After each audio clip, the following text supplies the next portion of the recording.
man. I grew up with y'all, so it Oh means a yeah. great to me.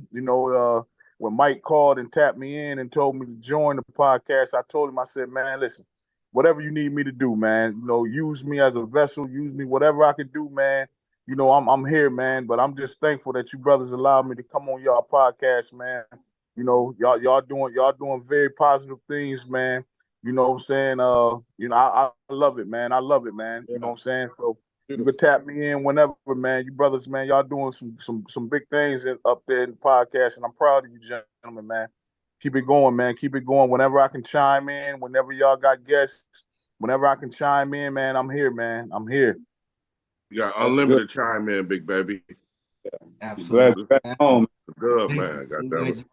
That's my baby right there. Pooda, I still say shit. He said this thing. Talk your dick off. I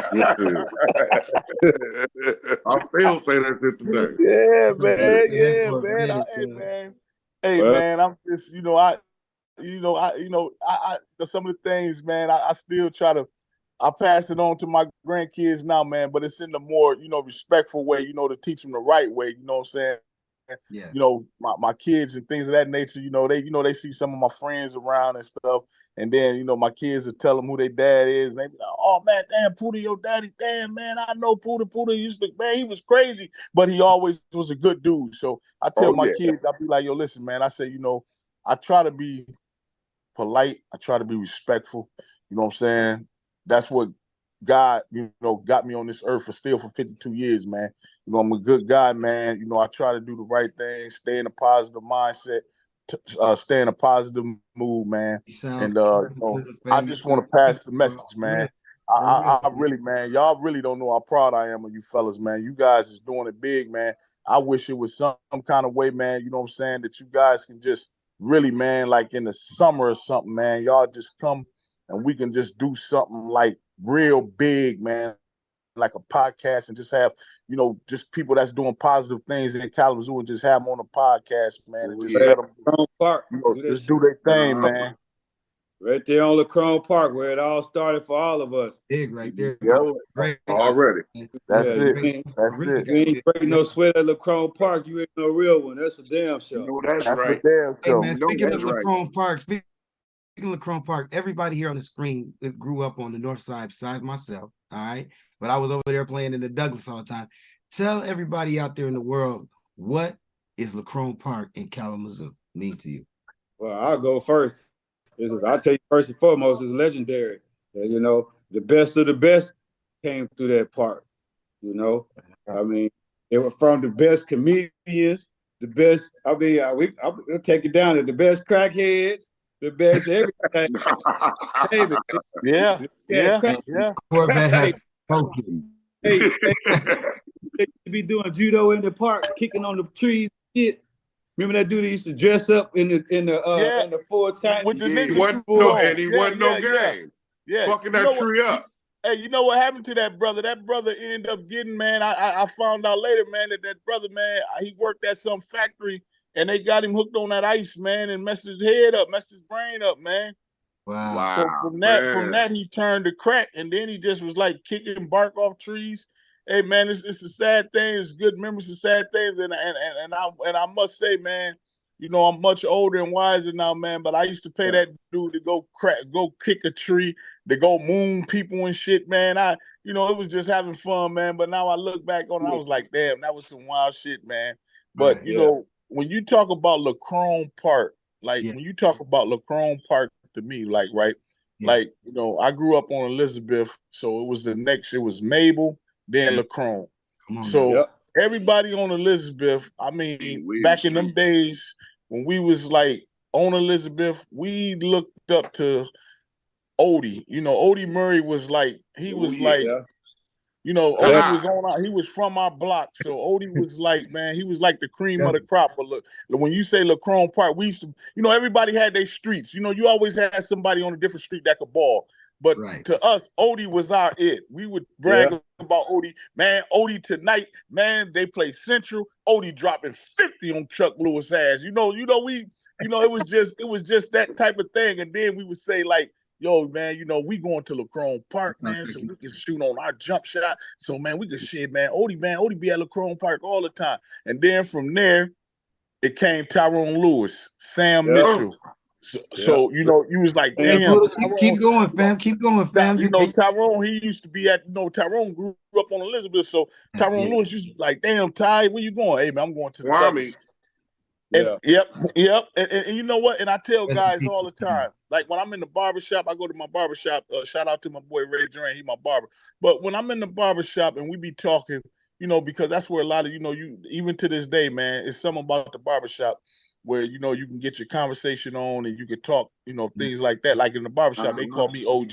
They be like, OG, man, who you think was the coldest to do this, the coldest to do that on that hoop court? I said, listen, man, I said, to me, I said, if you can go down the line, I can listen, man, my big homie, Cal Winfield, love Cal. Shout out to Cal, man. Cal, Guy Russo, Sam Mitchell, these type of guys. Shout out to Steve Dunning, Guy Russo. So, it's different airs. It's different airs, right? But when you was going to LaCrone, you seen all those airs. But to me, and I'm not showing favoritism, I'm not being biased, but to me, in my own eyes, without no 3-point line back then, this and that, only knock I would say about my homie Odie is that he didn't really pass the ball. But I mean, as far as just far as was Kobe Bryant before Kobe Bryant. Hey, just far as straight up getting on the court and could tell you what he was gonna do to you, and yo, man, don't bet your money on him because I'm cooking his ass tonight. And he would do it. But I tell people all the time, right? Yeah. All around talent. I have probably never seen a person all around talent that I had with Tyrone Lewis. Tyrone Lewis would play. If you would give Tyrone Lewis a golf club and a golf ball, he would go out there and play golf. You're right. This guy could play any kind of sport. I say, Tyrone, you think you can play tennis? He said, I know I could play tennis. I said, Tyrone, what you doing on the damn track doing this? Man, I could do everything. I could do it all. Ty was the one that you was saying you was happy to have them on your team. He was a hell of a DN.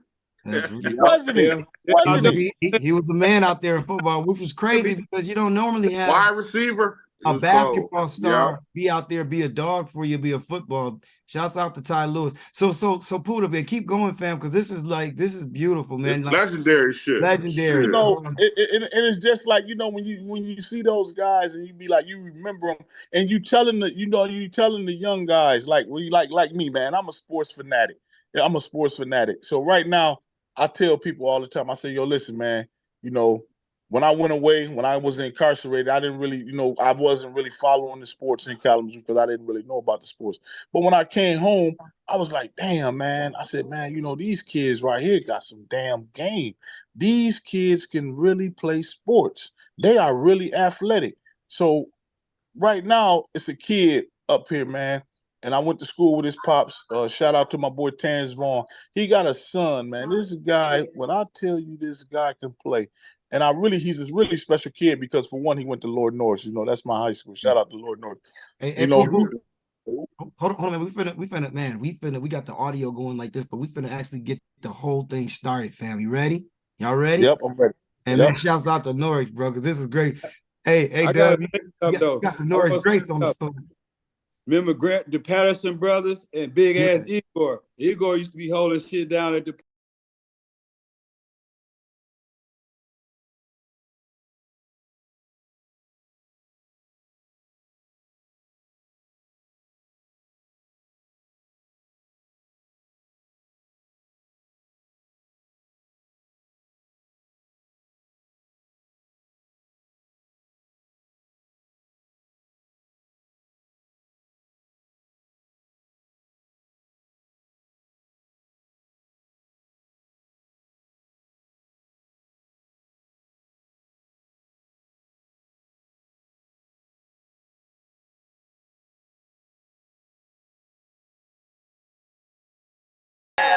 That's the sound of selling on Shopify, the commerce platform that supercharges your selling online and in person. Why battle inferior platforms' weak tools and limited integrations?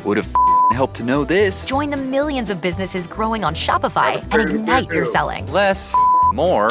Start your free trial today at shopify.com/listen23. Shopify.com/listen23. Lord, that's smoking there. I haven't been smoking in a minute, but Check this out, y'all. This is a treat right here. Yo. Matt. Mich gang. Zoo niggas, baby. Where it all started. Know your history. What up, Trip? What up, Bear? What up, Say? I'm from the city where no pity is shown. From the mitten to the A-town, but the zoo is my home. Killer Kalamazoo, we make it do what it do. Pack a heater, especially if you traveling through. I'm from where the hammers run, news cameras never come. Where they hustle for a sport and they starting them off young. From the other side, where the other guys wouldn't walk too much. Never do business with a bitch nigga cause they talk too much. Where the beef is inevitable, summertime's unforgettable. Never know what a nigga facing cause each day is unpredictable. But your word is everything, so everything you said you do, you did it. Couldn't talk about it if you ain't living. I'm from the zoo. Rock from Africa to France and the Kalamazoo. Rock from Africa to France and the Kalamazoo. Rock from Africa to France and the Kalamazoo. Rock from Africa to France and the Kalamazoo. I'm from the land of the animals, to eat you up like cannibals. You from the north side like me, it'll be so understandable. And I come from the air, where the patent leathers and nanny goes. The Max Julian bomber codes, to the double up days, I'm pushing that coat. The Chrome Park was the only hope. If not, then you ran the streets with the vice lords of the GD foes, with the big dreams of never being broke. And I love my city, but I had to go. It was the only way I could ever grow. I disappeared just like you know. It's all the hate and shit, I just couldn't cope. But I'm still Cobb Street, you know. And everywhere I take a toe, I lay my head, I prepare my bed. It's the realest shit that I ever spoke. From the east side to the south side, the west side, this is what I do. And the credit all the hustle shit I know, just like the flies flow to the zoo. Rock from Africa to France and the Kalamazoo. Rock from Africa to France and the Kalamazoo. Rock from Africa to France and the Kalamazoo. Rock from Africa to France and the Kalamazoo. Rock from Africa to France and the Kalamazoo. Rock from Africa to France and the Kalamazoo.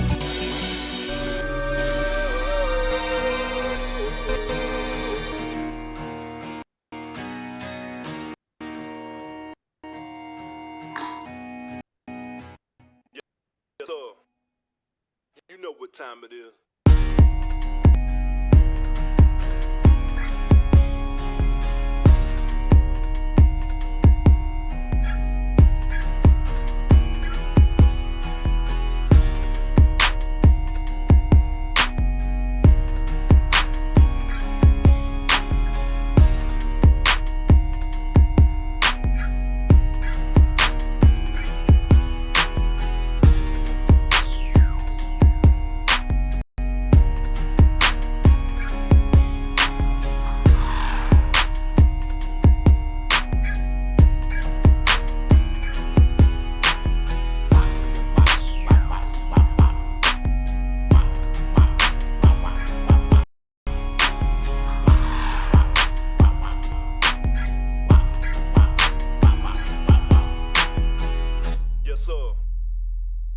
What time it is?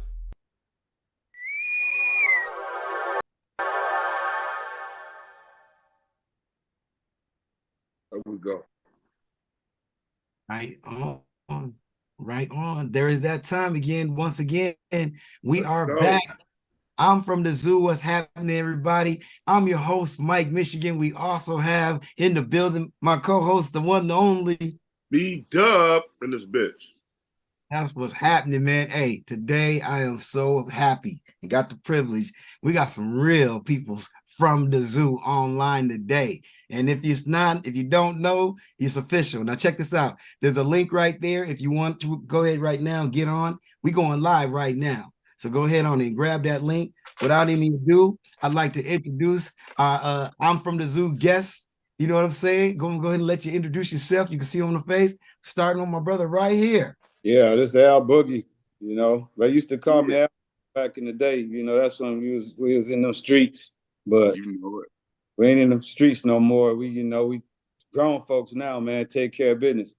You know, my was this. I went from being locked up by the feds. Now I work for the feds. Imagine that. God is good. You know, all the time, man. Where you from, Al Boogie? I'm from Kalamazoo, South, right. North Side. Fuck the East Side. And, fuck the West Side. Starting stuff already. Shouts out to the East Side, baby. We used to wreck their ass in football. Every time they tried to show up, we used to put up a 40, 50 piece on them. We used to wreck their ass. That's real. Welcome to the show. Yeah, Millwood too. We used to wreck Millwood ass too. All of them. We gonna get into all of that, man. Welcome to the show. Now, look, we also have our big bro, man. You know what I'm saying? Al didn't tell you, man. We got a lot to talk about. That's Norrix, one of Norrix finest. Also, one of Norrix finest in the house. We got the one, the only, the old school, the Ronnie G, the new school, up to date, know everything. What's happening, man? My big brother, Ronnie G, Ron Wilson, what's happening, fam? Welcome to the show. Yeah. It's a privilege to be on the show. Excuse me, I'm a little under the weather, but I'm game for it. Like I said, I am happy to be on the show. I'm just happy to be here. And I already heard what's been said. It's a beautiful thing. It's a blessing. Yes. And let's just keep it running smooth, baby. That's what I'm talking about, man. Welcome here, man. That's it. Where you from? We know you from Chicago. Mostly tell us, but we, we'll get into more of that too. You know what I'm saying? And that Kalamazoo connection, how you got there. And then right on the spot, last but not least, we got one homeboy going back, man, many decades in the building. Shouts out the one, the only Mr. Darrell Ford. We call him lovingly as Pooda in the building. What's up, fam? Yo, what's happening? What up, though? I'm here, man. Live and direct, man. Straight out of Kalamazoo, man. Straight up home, man. Straight from the zoo, from the gutter, man. Shout out to Elizabeth, man. That's what made me, man. So that's my street, man. That's my hood. I still rock it, man. You know what I'm saying? But I'm in the building, man. I'm spreading positive vibes, man. Reaching out to the people, man. You know, I'm glad to be on the podcast, man. Glad to be on the show, man. You fellas doing big, good things. Y'all doing real things, man. And hey, man, I'm on board with it, man. I'm glad to be on board with the fellas, man. Talk about whatever, man. Man, that's what I'm talking about. Yeah. Super official, man. We're calling this, Dubb. We're calling this the first official I'm from the zoo pop-up. Yeah, pop up on you. We might be anywhere. Yeah, talking about. Pop hey, up man, on you. I don't even know where to start, but we finna start like this, man. I went to Lloyd Norrix High School, man. And matter of fact, Pooda and Al and Corvette, we all out the class of 1990. Shouts out the class of 1990. You know what I'm saying? We also go back to South Junior High School. Can you no doubt? Yeah. What you remember about South Junior High School, fams? Both of them two, we all went to school together. Oh my God, we telling them. When we broke out them fat ass motherfucking Adidas forms, the whole basketball squad had them Adidas forms. We was the first one, the motherfuckers, you know. We was all on the team together, wasn't we, Pooda? No question. He did. Hey man, didn't you used to have? Okay, look, Pooda, you had the Adidas. Did you have those Adidas with the cross? Yo, you had the Adidas ones, didn't you? I had the Adidas one, baby. I remember you had the Adidas ones. It always was sweet with the fashion. Shout out to Adidas, man. But I ain't with Adidas no more, man. I'm all about the Nike, man. I'm Nike, man. Nike boy now. I ain't changed and I ain't gonna change. I got a full lineup of nothing but Adidas. I ain't changing. I'm old school. You was the first one I seen with the earrings. Corvette used to wear one on your ankles that used to wrap around them like 2 or 3 times, fam. Yeah. That was which was them? Those was the forms, and there was another kind too. I can't remember the other ones, but the forms. And we used to break them top 10s out. Yeah, we used to have them top 10s. I got a collection of them still too. Top 10s, they always go hard. We could go back, man. I kept some 140s though. We could go back on and on and on, but I can't forget to get my brother now. Now, Dubb, aren't you from the Shy fam? Yeah, I moved up here from 1973 over there on Princeton Street. Shout out to Princeton Street, that 1300 block. That's where it went down for me. Street, big up, man. Better believe it. Shout out to Thomas White, R.I.P. Steve White, who just passed away recently. Shout out to all the love. Lizzie Block used to go over there and kick it with your Pooda all the time. Yeah, no doubt. Nothing but love. Northside love.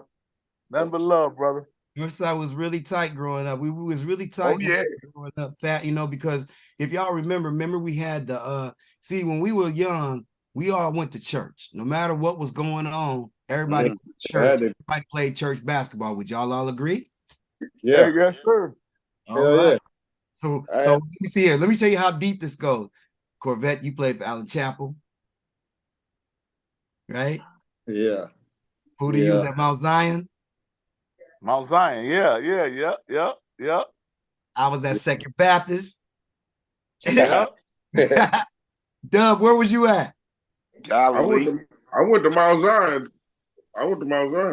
You was on Galilee team, Ronnie G? No, I never played ball. I just went to church. Now No, Mr. Duncan was my coach. See there? Who was y'all coach at Allen Chapel? Man, I can't remember that dude. I can't think his name off the top of my head. It's been a lot of years. Wasn't it Coach Miles? Wasn't it Coach Miles? No, Mr. Armstrong, wasn't it? Coach Armstrong was at Mount Zion, wasn't he? Coach Armstrong was at Mount Zion. Yeah, man. And remember we used to play at the YMCA on Saturdays. Yes. So if you can remember how far we go back, now some kids was lucky to play baseball, and stuff like that in the little leagues, because they had the Northside Little League for a little bit, right? Yeah. Here we go. Shout out to the Post 134, man. Charles Bradford, man. Bradford, Post 134, man. Yeah, man. So like that right there is just shouts out big for real. And then for some reason, you know how Kalamazoo is, the Northside Little League didn't keep going. You know what I'm saying? You had to go to Eastwood or Millwood, and a lot of brothers and sisters that grew up playing baseball and softball didn't really have that, which was crazy, right? Right. You took it away. And I don't know why. Now, before we get around here and leaving this, I want to also let y'all know about Ronnie G. Ronnie G, y'all remember when we was in high school and in Chicago, because we talking about hoop, right? And all the sports. And remember, y'all remember in Chicago, Ben Wilson? Oh, yeah, that's my cousin. Yeah. I remember that dude. That's Ronnie G's cousin. That's your cousin? That was my third cousin, man. I met him. Man. I met him. You know what? I watched that, man. Kyle Winfield called me one day and told me they did the 30 for 30 on Ben Wilson. I watched it. Oh, I cried, dog. Yeah, I watched that too. That's my cousin. I cried, dog. That's crazy. He was, man, I'm going to tell y'all something. He could do everything. Yeah, he was nothing he couldn't do. Man, he was 6'7", 210 pounds. He ran a 4.3 and a 40. That's how fast he was. Big bench. He bust him. He used to kill everybody, man. God. That's how I met people like I met Tim Hardaway and all of them through him. Talk about it, cuz. But talk about it, Ronnie G. Talk about your cousin. What was he on back then? Oh man, he was, like I said, he was a vibrant spirit, man. I had met him. The first thing he said, "Can you hoop?" We went down there, and that's when I met Kenny Battle. All them boys from Illinois he would have went with, man. They was all down there. We was on the south side. I had to drive all the way from the west to the south to his spot, and we went down there and hooped. Right. And it was on, man. It was like Illinois classic. Right. I remember Illinois killing people too. Illinois had a good squad back then. Yes, they did. Battle, Kendall Gill. Yes.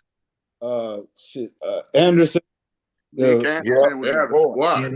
That was Michigan's rival, if y'all remember at the time. Because you know what? The craziest thing about when we were in high school basketball, I don't care what nobody say. Michigan owned the world. We had the Fab Five, we had the Detroit Pistons, and then in high school, not only in our own conference, we had Benton Harbor, Battle Creek, Norrix, Kalamazoo Central. Don't forget about them two Portage teams and the old squads, Niles and St. Joe. Yeah. You know what I'm saying? And the white boys was hard too. Yes, they was. They was deep. Yes, they was. Shit. That motherfucker chasing me all night, fucking around in St. Joe. Yeah. hey, if I'm not mistaken, hey Ron, if I'm not mistaken, right? Nick Anderson, if I'm not mistaken, he learned to play ball from your cousin, right? Yeah. Yeah. That's what I did. That's what I thought. That's what I thought. That's why he wore 25, Pooda. That's why he wore 25. That's right. Yeah. That's right. Yeah, because Cuz, like I said, Cuz was, man. He was a dog, man. You know that dude got a the dude that shot him, they finally let him out of jail. Yeah. He got a peace prize because he wrote some books or something. And this is the first time you ever heard his side of the story. That's what's in the documentary. That was crazy. But what's sad, that Benji old girl wouldn't even come on, wouldn't even do the show, man. You know? And she was giving Benji hell, man. Yes, she was. That's why it happened. Because of her. Yeah. And you know, she didn't want to save face. And they got a kid together. They ain't even let none of that shit. The kid just faded away, dude. Yeah, you know? There ain't no information on nothing. Yeah, to this day, they don't know about the kid. And he should be his son should be down there 35, 40, now about 45. He be about 40 some years, close to 35, 40 years old, somewhere around there. That kid, and she had the baby. I think she had him in 86. Yeah, okay, 86. From 86 to now. That's his age. Oh yeah. Yeah. So, you know, what sucks is he came up short, you know? Yes, he did. Yeah. But the reason why I was bringing that up is like, you know, Ronnie G is our definitely connection with that, man. It's such a small world. You never know how connected we are. You know what I'm saying? And a lot of people pass through Kalamazoo coming from Detroit and coming from Chicago. And a lot of families like, okay, here we're gonna go deeper. Where's y'all peoples from, and how did y'all get to Kalamazoo? Well, shit. My people, I originated from Bastrop, Louisiana, Monroe. You know, all my people went to Grambling University. Okay. You know, my mom moved. That was during the Eddie Robinson days. You know, my first football game ever. I went to go. My granddad took me to go see Grambling play. I watched Eddie Robinson in person. You know, and my mom. That's a blessing. That's magical. I never knew that, Corvette. I never knew that. Yeah, she moved us from Louisiana to Michigan because she didn't want me growing up in the South. It was either Oakland, California, or Kalamazoo. She said she didn't take us to California because she it was too much gang banging going on. That was back then in the 80s, 70s. Yeah. You know, it's worse now. And you, Mike, Mich, you can attest to that. You know, and you know, we've got I was still running around barefoot, man, playing football with no shoes on and shit. I was a country little motherfucker. I ain't gonna lie. I was You was born in Monroe, Louisiana? Yeah. I can still hear that. That's deep right there, Corvette. Yeah, Tony, you know, he from Shreveport. He's a Louisiana boy too. He from Shreveport. Who's that? Paul Mooney, the great late Paul Mooney is from Shreveport. He was just talking about that. We was just talking about that today because we were talking about. Remember, we were talking about shouts out, rest in peace to Ryan O'Toole. Ryan O'Toole. He was real. Him and Paul Mooney passed on the same day. We was talking about that baseball thing. Yeah. I meant to tell you that earlier before I got off the phone with you. You know, so it's been a long day for me. I've been up since like 4 o'clock this morning. And then I drove from Houston back out here. See, I'm out here in Carthage, Texas, which is, you know, it's East Texas. And it's in football Mecca. I live in a little town where these fools got 9 state championships out of the last 15 years. They ain't playing. Yeah. That's dynasty. Yeah, they ain't playing around. One of the preferences of the show, man. We can talk about everything here in this pop up. But look, while we got everybody on, Pooda, you too, Ronnie G, you too. Your top 5 in basketball, football, but we can't just be so grounded.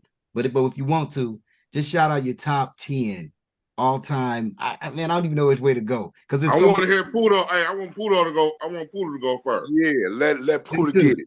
He gonna tell you how it is.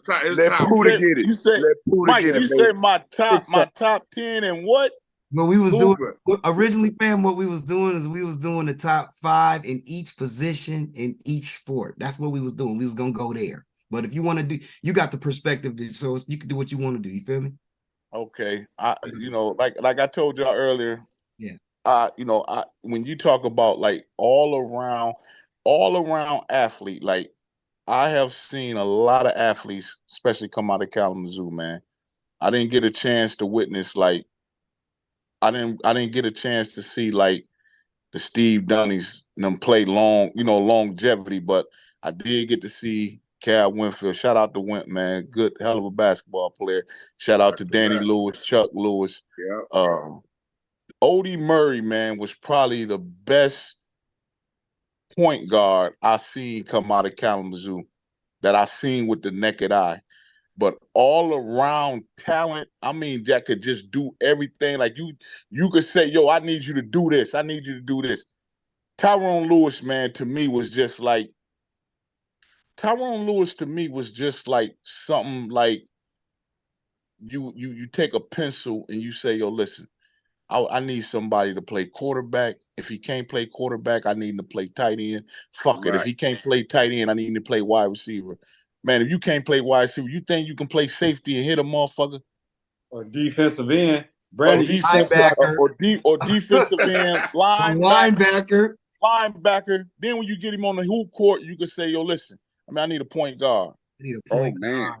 Come on, I need a power forward. I know you undersaw. I know you small, but can you play center? Yeah. Can you? Tyrone Lewis, man, was and God rest his soul, Sam Mitchell, man. Yeah. Me and Tyrone used to have talks when we used to be on Elizabeth Street. Me and Tyrone, we used to talk about the games and stuff. He used to always say, man, Coach Duckett, man, he loves Sam, man. He loves Sam. He said, man, I'll tear Sam ass up, man. Sam's scared of me. I play bully ball with Sam. I say, damn, Ty, man, that's your teammate, man. He said, man, listen, man, I'm the baddest motherfucker on the team. And back in them days, you had DeQuilla Anderson, you had Big Chuck, Big Chuck folks. Man, that was a good team, man. Yes, but it was. When you just say like all around talent, I have never, with my own eyes, all around talent, I never seen a person like Tyrone Lewis, man. Just what he could do. And then his genes is so fucking strong. Look at his kids. Right. He got a son play for Cincinnati. He got another son. He got a baby son. They ain't even talking about. We ain't even talking to him about him, but the people talking about him. The college is talking about, and he's still at Central. Right. So the genes speaks for themselves, man. Yeah. The genes speaks for themselves.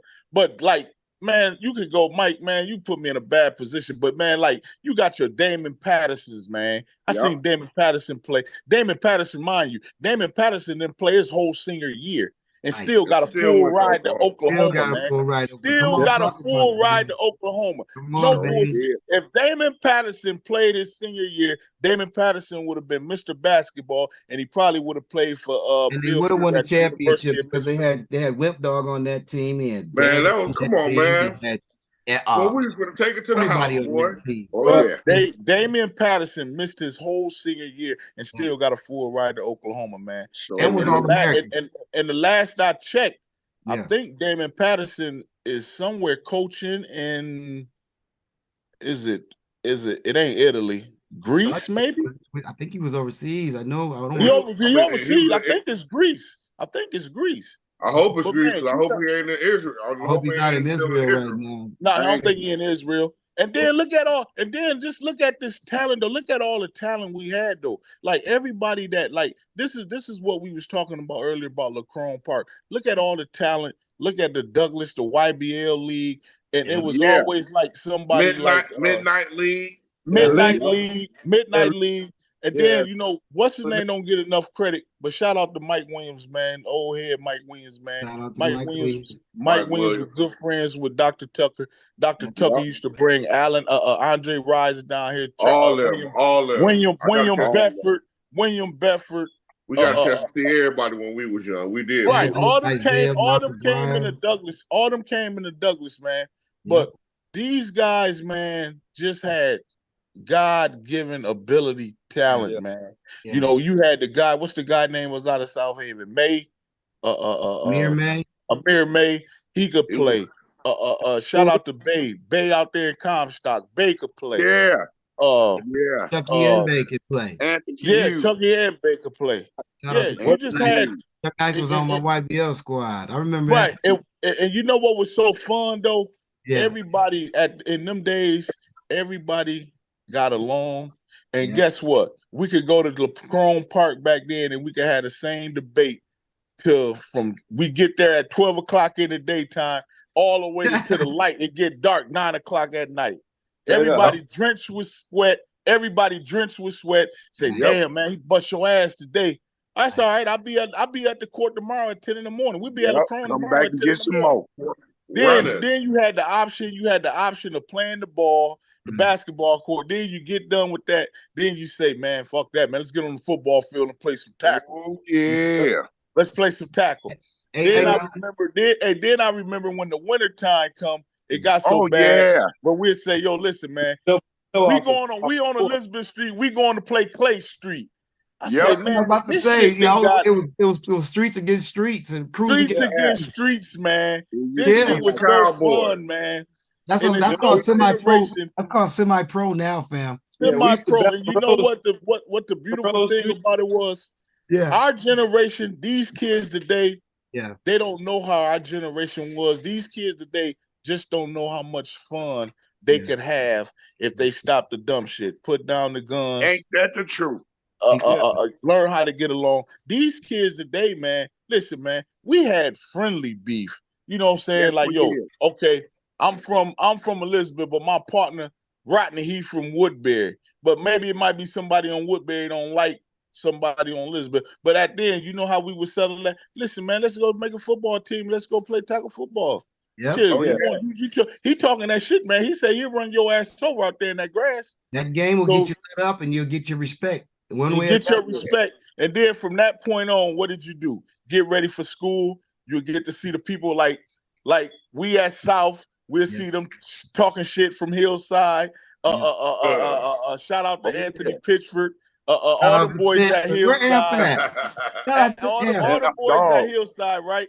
Then you got the people at Millwoods, God rest his soul, Zale Abbott, God rest his soul, man. When he was at Millwoods, and we used to be like, man, everybody used to catch the bus. Pooda, we was nice. Pooda, we was nice in junior high, man. You better stop playing. You was naming some names, man. Daryl Grady, God rest Grady's soul. But you used to Grady was a dog. Hey, you could take the bus. Hey, you could take the bus from your junior high, and everybody meet up downtown at the bus stop and go to the McDonald's at the Hilton and say, we play y'all tomorrow. Everybody be keeping their little secrets, like who's starting wide receiver.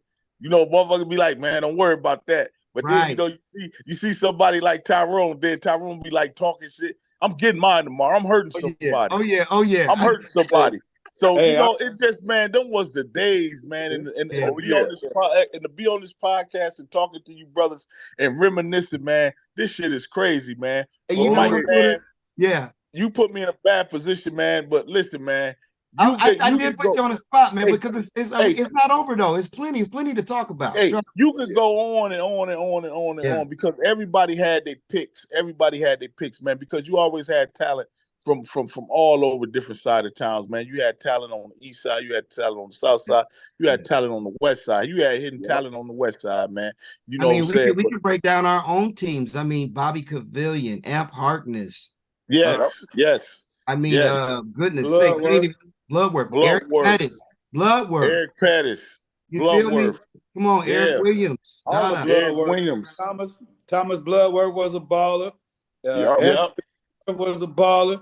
Alan Carter was a baller right there.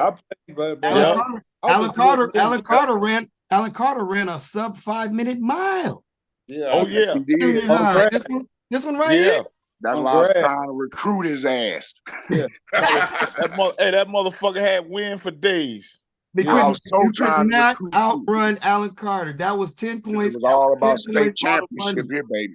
Dubb, this is crazy. And then Pooda, shouts out to Pittsburgh because we couldn't beat them in basketball. We could get them in football. And then track, I don't remember. I think we got them in track. A little bit here. But let me sneak one in on y'all. That's a sleeper that nobody talk about. Only we know that goddamn Derek Jeter was the best shooting guard, fucking hands down. Yeah. Oh yeah. He was he could shoot. Yeah. He could shoot. Jeter gets you 25 a game. You know what? Yeah, he can shoot. Man, Derek can play baseball, man. DJ, I remember playing baseball with DJ forever because, before we went to Central, we went to St. Augustine's together. I was in Catholic Shoot it, Jeter, shoot it. Pooda, back then, the kids, we couldn't even be on the same team together. They was like, nope, you are captain and you're a captain. And that's how So we never could even be teammates from kid school. Hey, y'all remember Jeter afro and shit? He'd be out there hooping with that little baby afro. Oh, he had a shot. Hey, DJ, he had a shot. Yeah, he did. But I remember Pooda. I remember when we had to, you know what, Pooda? I bet you don't remember this. Pooda had a move when he had a fake. He was. You remember that? Hell yeah. And then from the church league, we had little league, or you did Pee Wee football. Oh shit! And if you didn't do Pee Wee football, let's talk about it. I mean, the YBL. All right, look, YBL. We all know everybody had what we could do this again. It was YBL champions. We had. Was you on a dark blue, Pooda? Dark blue. You know, I was with Tyrone Lewis, man. You was on Dubb. Wasn't you on dark blue? No, I was dark blue. Yep. So I know I'm saying you was Tyrone Lewis on the same team. You, Pooda, oh my God, who else did I didn't get to make that league, but I remember y'all in elementary school. What was that? Yeah. We used to be hooping. The YBL was crazy. If y'all Navy blue, baby blue, Walker, Baby blue, Dirty Red, and blood. Oh yeah, we had James Langford was on orange. Remember James Langford? LA. Langford was a hooping motherfucker. Yes, he was. LA was on the baby blue. Yeah, LA. LA was Mark and Chris Elliott was hooping too. They asked. They was on yellow. They was on yellow with Sam. With they smooth ass jump shot, left-handed. Yeah. Remember DeMar White played too. DeMar and Nate White, they played. He was on the white team. It was on what about Calvin Boyd? Calvin Boyd. That's my goal team, baby. Calvin Boyd. I remember DeMar White came coast to coast and dunked on Central Ave. When he stole the rock. Stole the rock when coast to coast dunked that bitch 2 times in a row. Hey, check this out. This show is brought to you. I'm from the Zoo is brought to you by the Come Through Network. Also sponsored by Blockchain Management. Also by Mich Film Productions, man. Once again, Kellogg's. Thank you. Shouts out to Kellogg's. And shouts out to Kalamazoo Treasury Department. You dig what I'm saying? Shouts out to everybody who doing this soon. Shouts out to the post office. You know what I'm saying? And Pooda, what is the company that you're working with the people once again? Well, I got my own LLC, man. It's called Us Saving Them.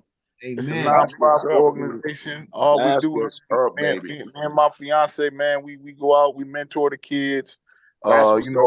Anybody that, they having adolescent kids, don't want to listen, don't want to learn. And, you don't even got to do nothing but just show them tough love. Don't even got to show them tough love, man. You just got to sit them down and talk to them. And, you tell them about yours. Sometimes, man, I tell kids about my journey, what I've been through. Do you want to talk about your journey a little bit?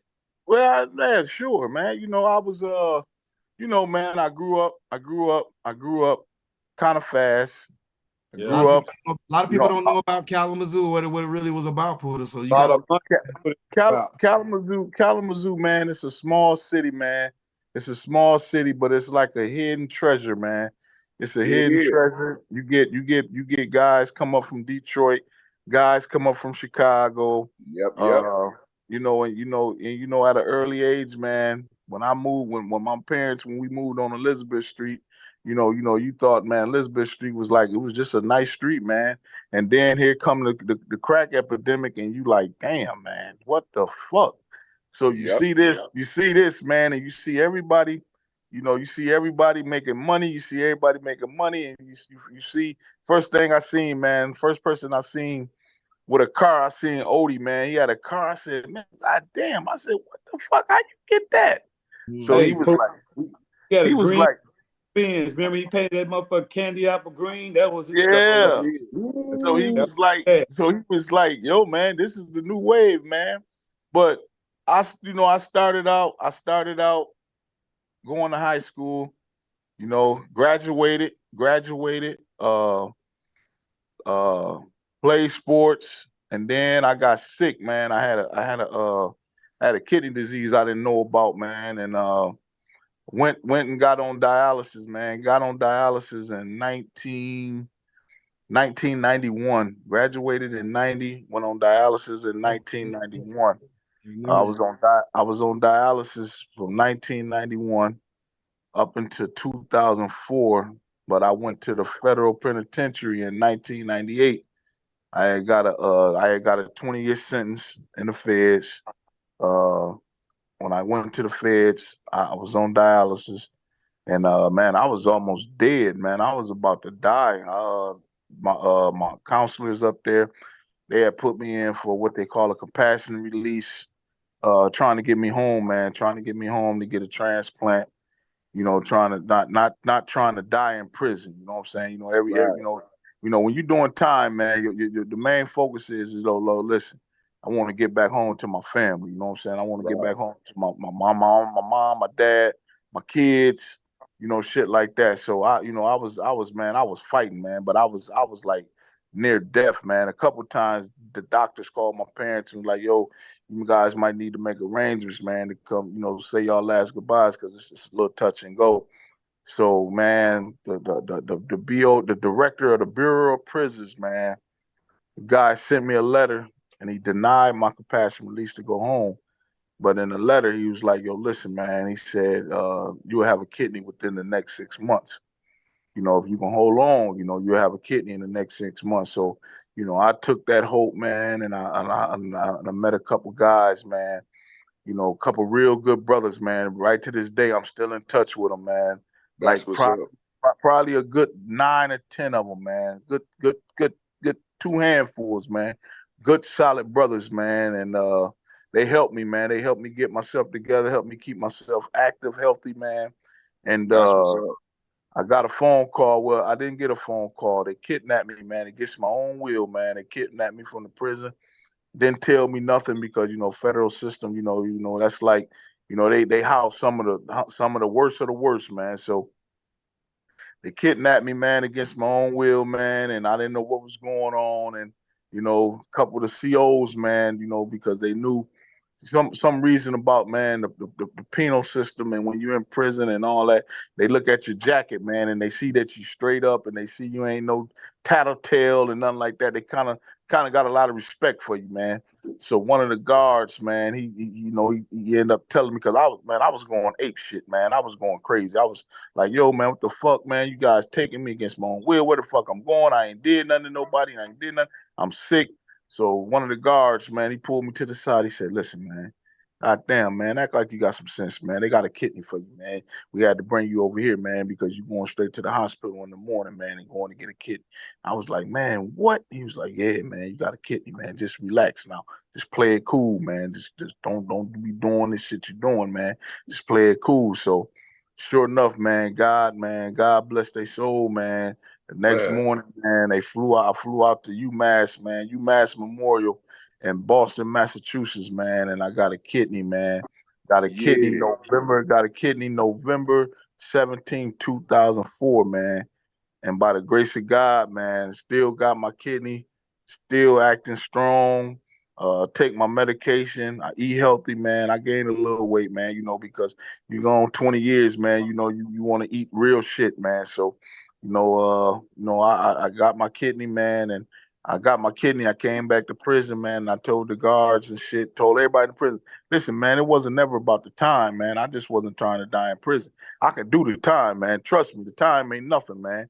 So I got with got someone with my homies, man. A couple of my homies, man, from New York. A couple of my homies from Detroit, man. And I started working out, man. Got my health together.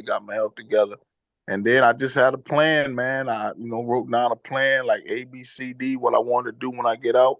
I knew it was gonna be hard. I knew it was gonna be hard, man. But I had, like I say, man, in the penal system, man, I met some good brothers, man. Met some good brothers, man. One of my brothers, man, me and him, we in touch every day, man. His son, man, is a big music artist up in Detroit, man. So, he helps me with my little foundation, man. I'm always around when I'm not working, man. I'm always hanging around my nephew, which is his son. I'm always hanging around Skilla Baby, them, man. And them guys is good kids, man. They rappers, man. They say a lot of shit, man. Portraying an image, but overall, man, they good kids, man, and they like the movement that I'm into. They like the shit that I be doing with the kids, man. So I just had a show I had a show in October in Battle Creek. I had my nephew come down. I had Skilla Baby come down. I had Baby Money come down, and they came down and they showed mad love to the kids, man. So but through the grace, where's Charles at? I've been thinking about him a lot too, man. Oh man, he around, man. Me and him, that's my best friend, man. So he's still around. We talk all the time. Charles? Yeah, Charles. He's still around. We talk. Where's Charles at, fam? Where's Charles at, fam? He's in Kalamazoo. He's still in Kalamazoo. Yeah, we talk all the time. Man, shout out to Charles and Carl. Dig it? Yeah, Charles stay in Texas. Okay. But Charles, man, me and him, man, we like. Y'all always been. We like peanut butter and jelly, man. We like peanut butter and jelly. So we talk every day, man. We still, everybody. What's up, man? I've been about him, dude. Because I sure will tell him that, bro. But everybody got their own lives now, man. Everybody grown. You got kids, grandkids, man. I got like 19 grandkids, man. So it's hard, man. Come on, dude. Yeah, man. I got a lot of daughters, right man. Got a lot of daughters. No sons, man. All daughters, man. All daughters, no sons. 19 grandchildren, Pooda? Yeah, man. So yeah, you know what they say in the Bible, man. May you be blessed, man. Your seed be spread. Be blessed, man. That is and I just be passing the message, man. What God put on me, man. I try to pay it forward, man, and pass the message back, man. I learned a lot when I was in the penal system, man. You know what I'm saying? Sometimes my parents, man, they think I'm crazy, man, because I tell them all the time. I'll be like, you know what? They be like, what? I say, I'm glad that I went to prison because I had to grow. Right. And I literally mean that. And my mother was like, man, all that time, 17 and a half, 18 years, you was crazy. You know what? I want to say something about it because, let me tell you how real this is. When crackhead, a lot of us, like me, we were all in junior high together. I had no idea about any of that lifestyle, how it was going down because of where we live. And one thing that you said that was important is you and a crew saw people getting money, and we weren't making no money back then. It was a hard struggle if y'all right. Right. And so the crazy thing is I was a square. I had no idea stuff was going on. Bam, Pooda, and but this is what I'm saying. I was a square, literally. I'm telling you, back then, I was all about my sports in school, right? Yeah. So I had no idea, but when I would see staying on Bronson Boulevard. Hey man, right. Come on now. But shouts out to my mom and dad. It was, but the factories was around and the jobs was there back then. Yeah. I know that's right.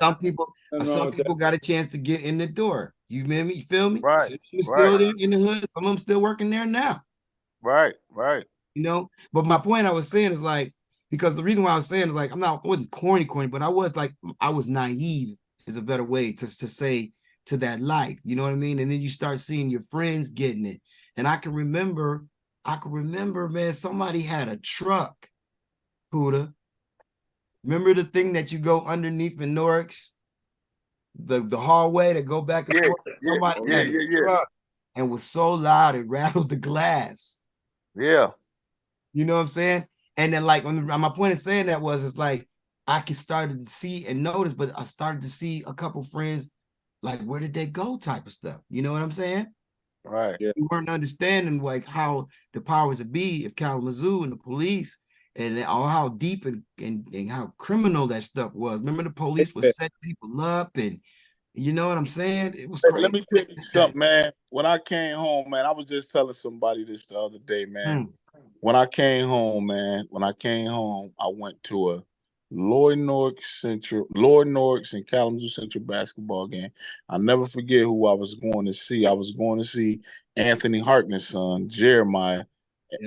Jeremiah was playing at that time. O'Neal Ollie's son was playing at that time. They were good. Isaiah Livers was on the team. And I happened to bump into James Ray, man, Officer James Ray at the game. And the guy came up to me, man, and shook my hand, gave me a hug. He didn't give me a hug, but he shook my hand. He was like, "Hey, man, yeah, man, that was kind of messed up, man. What the police did to you brothers, man. You know, said a lot of us guys, you know, we left the force after that. After that happened, when we left, man. We took early retirements and things of that nature, man. You know, our case, man, was built on a bunch of he say, she say, Yeah. you know, no drugs. You know, we had what you call a dry conspiracy. So, you know, it was sitting up there like you was like, damn, man, when you went into prison and you was showing your paperwork, people was like, man, how you get all this time, man, and you ain't get caught with no damn drugs or nothing? Man, it's bullshit. So I was like, man, yeah, man, it was a dry conspiracy, whatever. But at that time, man, the police was doing so much underhanded, you know, underhanded, crooked shit. And don't get me wrong, man. Listen, man, when you doing wrong, you got to pay your debt to society. Ain't nothing wrong with saying, ain't nothing wrong with saying, yo, I didn't do nothing. Now I'll be sitting up here lying on your podcast saying, man, I ain't did shit. They just straight up frame me, you know, shit like that. So you take accountability of your actions. You take accountability of your actions, and you're responsible for your actions. See, the thing about that, what I learned in the penal system was what I learned from my parents is I'm a man. I'm a grown man. Anything come my way, I can take it, and I ain't got to pull nobody into anything I'm into. You know what I mean? So you're taking yourself accountable. You growing, and this is what I was telling my parents about. Yo, when I went in the penal system, I had to grow. Because one thing I would say about the federal system, man, is that, and this I tell this, my fiance always laugh at me because when we be out and stuff, and I just listen to people, I just listen to the game people run, and when they get done running it, my fiance always laugh at me because my next remarks be to them people. I say, listen, man, no disrespect intended, but I done been around every criminal in the world. Right. Yeah. Every criminal in the world, I done heard every bullshit line in the world, every lie in the world. Man, I could smell a lie a mile away. And so those are the pluses and the gains you learn, you know, when you go to the penal system, because you meet doctors that got, man, 20, 30 degrees. You meet people from all over the world.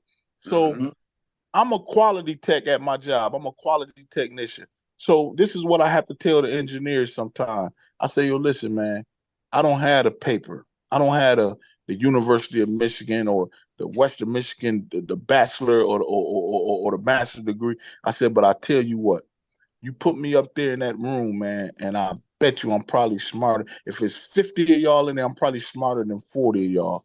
So they say, yo, man, you very articulate, man. You know how to talk.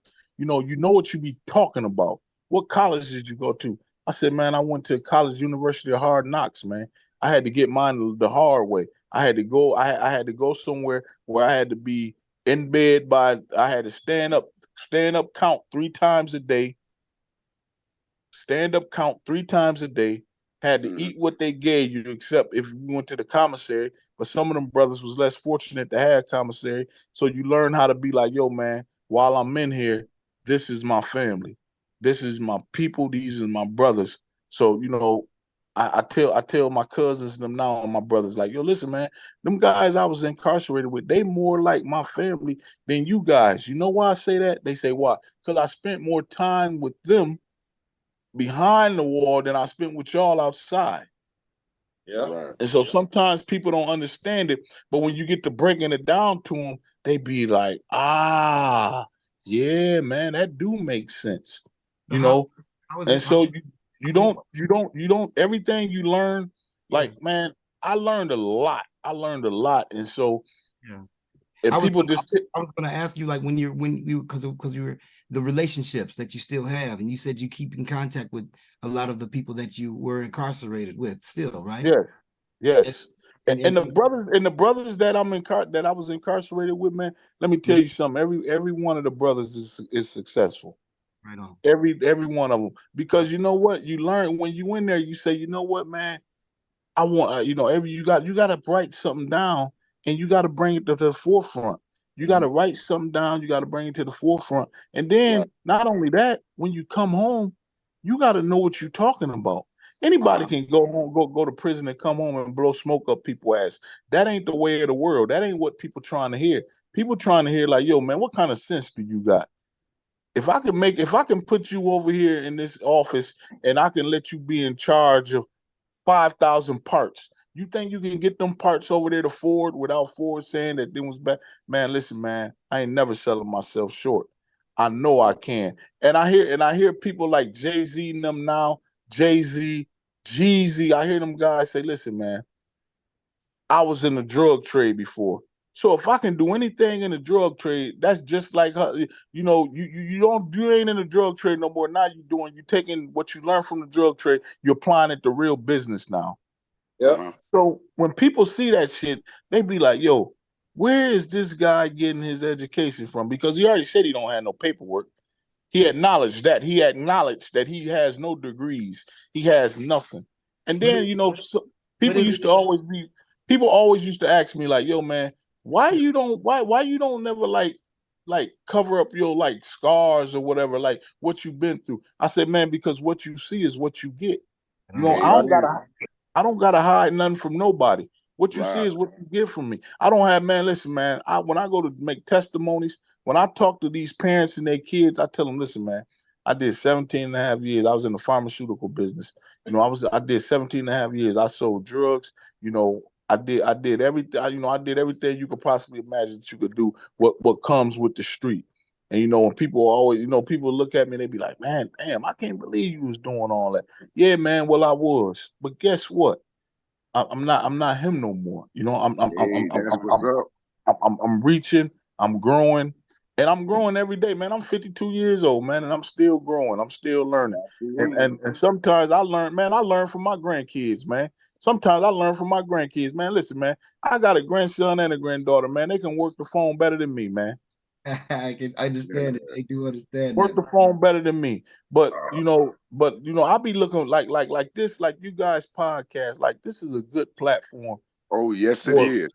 people Yeah. to get out and relieve themselves and talk about real life situations and real life issues. That's like when I be Yes. with these kids, man. I tell these parents, I say, yo, listen.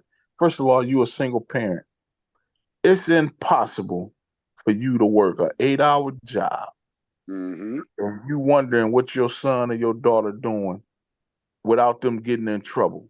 So don't think you a bad parent. You're not a bad parent. You Mm. just need a little help. That's it. We Yeah. all need a little help. But True. when you got a strong voice,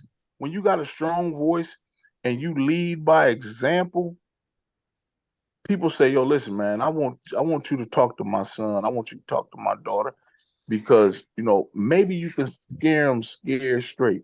I say, hold it, hold it, hold it. The objective is not to scare them scared straight. The objective is just to let them listen because it's always some good in every kid. For every person say a kid ass is bad, it's always some good in that kid. You just Yeah. got to spend time and seek the good out the kid. And once you seek the good out the kid, man, the kid will be like, yo, damn, man, I didn't know I was that talented. Because in today's kids, man, you got more followers with these kids than leaders. Yes, very Yeah. true. And you know what? And it comes from like 65 to 70% comes from this damn music, And these rappers, and these rappers will tell you in a minute, man, this shit is entertainment. I do this shit to get a check. That's You all know, it is. Ones and that's the ones that never really lived that kind of life, that's for sure. For sure. And when I did the concert with my nephew and Skilla Baby and Baby Money, man, my fiance was like, "Hey, babe, I listened to their lyrics and these kids is mad humble. These kids love kids." I said, "Well, it's entertainment. It's a persona they put on." But you know what I'm saying? But these our society, our kids can't separate the real from the fake. True. And that's the problem. You know, and I tell know that there's a hard work level that you have to go with it to get to that success, and they don't know that if you do step out on that wrong path, there's something waiting for you. There you go, bingo. And I tell kids all the time, I say, listen, man, don't let, because these kids, man, you got kids now, man, 13, 14 years old, running around shooting guns, and I be like, man, this this can't be what's happening. So you get about 5 to 10 positive brothers, man, that's doing positive things. Like, I don't know exactly what he do, but shout out to Orlando Little. He be doing this stuff with the construction. He do this stuff with the construction with the kids. Like, yes, if you wanna learn how to do something with construction, I'm teaching classes. Come sign up for classes, and I show you how to do this. I show you how to do that. It's a motto that our parents used to tell us, was that each one teach one. You know what I mean? So when you teaching someone, one person teaching you something, and you pay it forward, that's a big thing. There's no way I learned what I learned in prison and I came home and I kept my mouth shut about it. I can't do that. If I can pay it forward and tell somebody or teach somebody how to do something, then it's all the more better. I get my satisfaction from when a person come to me and say, "Damn, man, you know what, man? Thanks for talking to my son in the barbershop. I don't even know you, but my son keep talking about the big guy, the big guy, the big guy, the big guy, the big guy being there dropping jewels." Well, it ain't the fact that I'm in there dropping jewels. What I'm doing is I'm learning what I'm teaching what I was learning. Right. Yeah. Because when I came to prison, man, I thought I knew everything, and I didn't know shit. No. I didn't know shit, man, and I remember, man, when I first got to prison, man, an old head, man, he was from Milwaukee, Wisconsin. The first book he introduced to me was the Holy Bible. He said, "Listen, man, you read this book from front. You read this book from Genesis to Revelations, man. When you get done reading it, you read it again." And I did that, man. That was the first book I read in prison. And then the next book I read was the 48 Laws of Power, I believe. 48 Laws of Power. That's and a powerful book. Powerful book. Then the third book I read was Rich Dad, Poor Dad. And then after that, man, I was picking and choosing what books I wanted to read. Very educational books, man. I met brothers, man, good brothers, man, that was Muslims. We never let our religion affect our friendship. I have been to a 1,000 Jumars while I was in prison. Muslim brothers has been through 1,000, Christian services, and sometimes, they're, "Hey, good brother, man, you might as well come on the good side." I say, "Yo, listen, man, we ain't gonna do that now. I told you what I am, man. You respect the religion. I respect your religion. I respect, but we can trade all day. We could trade all day with the books and reading all that. But one thing I never do, man, I never argue with religion. I never argue with religion. I believe everybody have a right to, believe what they believe. You know what I mean? Right. So I never argue about religion. That's something that I never do. So, where were you, if you don't mind me asking? Where were you? I started out in Springfield. I started out in Springfield, Missouri, because I was in medical centers because of my dialysis. Okay. And so this is in 91. They left from Kalamazoo. You went all the way to Missouri. No. I went to the federal system in 98. Okay. 98, I went to the federal system. I went to Springfield, Missouri. In Springfield, Missouri, I met what's his name? He got arrested, so he dead now. But John Gotti was the first celebrity I met. Wow. I met, And when I met him, man, I'm no bullshit. I thought I was like on cloud 50. No lie, man. I said, Yeah, damn. rewind that, Pooda, because we gonna have to get there. How did somebody from Kalamazoo, Michigan, right there, boom, meet John Gotti out there? Talk about it. Well, when I got into, when you get into the system, you're in a federal system, so they tell you like this is where ain't nobody in here protected. If you did crime, this is where you going. Whoever you is, I don't care how much money you got. You can't beat these federal guys. So he wasn't in general population. He was in we call it the hole, but it's special housing unit.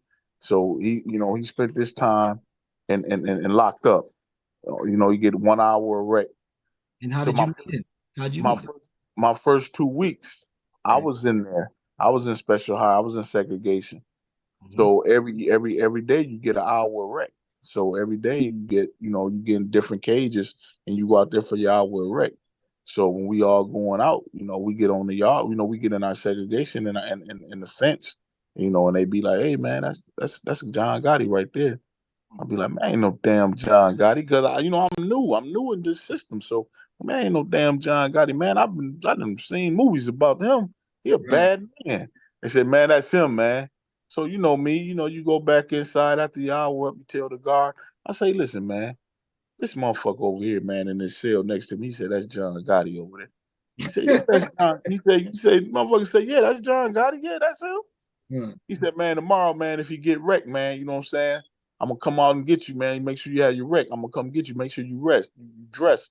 You get your wreck, man. You know what I'm saying? I'm gonna put you on not in the same cage with him because he was by himself. He said, but I'm gonna put you close by to him, man. He said he's a good guy, man. He talk to you and everything. At that time, he had throat cancer. So, Oh, he was, he still was talking and all that.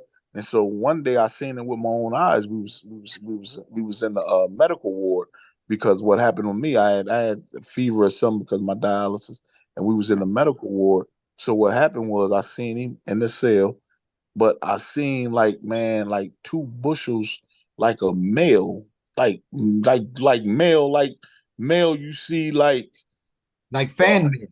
yeah, right. So I'm like, God damn. I Like said, for man, real. Bad. I said, yo, listen. I said, CO. They're like, yeah, what's up, Ford? I said, man, Mr. Gotti gonna read all that shit. He said, man, that ain't shit. He get that every day, man. This man he's famous. He got fans everywhere. I said, damn. So, yeah. as you get in the system, we call it bidding. So as you get in the system and you start bidding, so later on, I met Ted Kaczynski. I met the Unabomber there. He was there. So I'm like, damn, man, this man. I said, You gotta man, write a book, Pooda. You gotta write I, a book, man. hey, I said, if this the shit, this day, I said, if Lunar this, bomber. hey, I said, if this the shit they saying this dude doing, this dude is a very powerful dude. Yeah. So, I never talked to him, but I knew I was in there with him. Okay. So from there, I went to Massachusetts. I went to Fort How Devens. long did you stay there in Missouri? In Missouri, I stayed there from 98 to 2001, Okay. 2000. Mm-hmm. And he said you So went to Massachusetts? then I went to Massachusetts. I went to Fort Devens, which was in Air, Massachusetts. When I got there, probably the first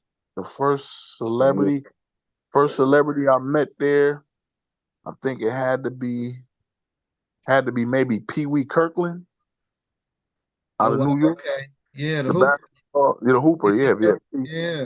I Man. met Pee Wee Kirkland. I met the real Boston George. Oh, you Oh, all. The blow dude. I met him. Yeah. He was in there Wow. with me. Uh, the guy Talk that about it now. When you say did you have conversation with him? Did you meet them quite frequently? oh I had well when you in the Telling that you yard, was from the man. zoo? Yeah, oh man, yeah, man. My name, man, yeah, Kalamazoo, man. Yeah. They when you say Kalamazoo, see when you in the Fed system, so you say Kalamazoo, you more compare it with the Detroit, the Michigan car. oh yeah. So Michigan car, so you got like Detroit, Kalamazoo. They all like a family. They all because in the Feds you stick together. They ain't like the state. because in the Fed, you might only have 10 people from Michigan. So the first thing, whoever been at that prison the longest, they usually like not the boss, but they like, yo, man, this is how everything go around here. You know, it's only one of us, man. We a team. We the Michigan car. You know what I'm saying? So we have to stay tight, close knit together. So, you know, that's how that went. But you know, there's a lot to learn, brother. yeah, it's a man. It was a man. Listen, man. It was a man. Sometimes, man, when I tell my mom and when I don't do it no more because they didn't heard all my stories. But when I get to telling the stories, man, the things that I seen, I witnessed, and things like that, that make you grow up real fast. That make you be like, yo, you know, I had some good advice, man, from another old head, man. And when I first came in the system, he's like, yo, how old are you, young blood? I said, I'm 27. And I said, he's like, how much time you got? I said, man, I got 240 months. He was like, damn. He said, man, that's a long time. He said, but you're young. He said, but guess what we got to do first? I said, what we got to do? He said, first thing we got to do, we got to get your health straight. We got to get your health straight. He said, get your health straight. He said, man, and then you got to cut off all that negative noise on the outside. He said, man, you forget about, you said, you got a girl? I said, yeah. He said, you forget about her. She gone. He said, you don't even worry about that, man. You know, train your mind. He said, train your mind in here because you can't do nothing for nobody in the outside world. You can't do nothing. So don't even train your mind to even think you can do something on the outside world. He said, first thing we got to do with you, we got to get your health right. He said, you on dialysis and all that? I said, yeah, I'm on dialysis. He said, we got to get your health right. Get your health right. Once we get your health right, I'm going to teach you in the law library, teach you about law. So you know about law. He said, listen, man, let me tell you about law. He said, they always got a loophole to get your ass in here. So it's a loophole to get your ass out. He said, hey, listen, it might take you the whole 20 years of your bid. He said, but it's a loophole that they use to get your black ass in here. He said, you just got to find it. And he was absolutely right. I've been home now. I've been home 8 years now. I ain't found a loophole, but I know it's one that got me in here. So it was the fact that you believe in God and you had a great mind in keeping it. And I didn't mean to cut you off when you were going through your pattern. Like, so you had went to, and you know, but thank Pooda, first of all, I'm proud of you, man. Proud of you. Yeah. Proud of you for maintaining. Baby. I've always known when we used to sit next to each other in gym class, fam, I knew how smart you were. You know what I mean? I knew that back in the day, bro. And like, and actually it's even more enlightening to hear how intelligent you are, that you've gone through that behind the wall and you come back out into society and you're being super productive with the children. You're enlightening us about what's real, what's going on. You know, got a ministry going. You live to see it. It's a ministry. You Dubb, you have to hook you up, man, because it's like what you right now is you kicking gospel, bro. I mean, for real. Yes, You know, and the fact that we know, and we ain't even really going into it, the fact that we know like citywide, you know what I'm saying? We know what had happened. Just to hear that the Officer Ray came up and said that to you, you know, those are all and things that people would never even know about, you know? Right. And that's when, you know what gives me good satisfaction is when I'm out somewhere and the people that I grew up with, like the mothers I went to school with, the fathers, you know, they don't get off in the detail. And I tell them all the time, and I pull them to the side, and I'll be like, yo, man, don't say that. But you know, they'll pull their kids to the side. Hey, man, this is my boy right here. I grew up with him, man. He like a legend in Kalamazoo. I said, no, man, I ain't no legend, man. I'm just a good kid. I'm a good guy, man. I try to do the good. I try to be good to people because I want to be treated how I want to treat people how I want to be treated. You know, and that's just it. You know what I'm saying? You know, my parents always tell me, man, you know, to get respect, you got to give it. To give it, you got to get it. You know, it worked both ways. But man, I will tell you this. Oh, I got a 4 o'clock wake up call, man. I got ass in this bed. Right. Man, we didn't get a chance to check with you, man, a lot, but you got to come back, man. But it was really Part good. 2, baby. Part 2. Yeah. Let me know the next one. I'll be ready. We got you, baby. Man. I appreciate you coming and checking in, man. We probably in a we're in super overtime right now anyway. You dig it? Good. I love y'all, man, and keep in touch with you. Thanks for checking in with us. You know what I'm saying? Already. Hey, Hey, Pooda, All right. we're gonna go to this thing real quick. We're gonna take a little quick, I ain't gonna say quick break, but a little commercial break, like check back in. Now, Dubs. But what we still got to get back to the top 10 now. We got to get this back cranked up. Give me a top 10, Pooda. Hey, Pooda, thank you so much, man, for that, brother. Welcome. You know, and then like just to wrap us up, when you left Massachusetts, I got you, Dub. When you left Massachusetts, really quickly, where did you go? And like we know when you got released. Oh, when I left Massachusetts, I went home. Okay. And that date that you got home was March 15, 2015.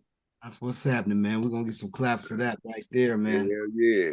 Real. Thank you, man. All You know right. what? Once again, man, we appreciate you being here and checking in and being a show. You didn't make this one, the pop up, the first one, amazing. You know, Ronnie G, what'd you say? But what'd you say, Dub? We're gonna go ahead and get back. Oh, shouts out to my brother C Dub with the 6 stars. C Dub in the spot. You know, I had to get him shout in there. You know what I'm saying? But Already. I know we talked on the phone, so man, let's go ahead and get into the stuff. Pooda, I need your top 10, Pooda.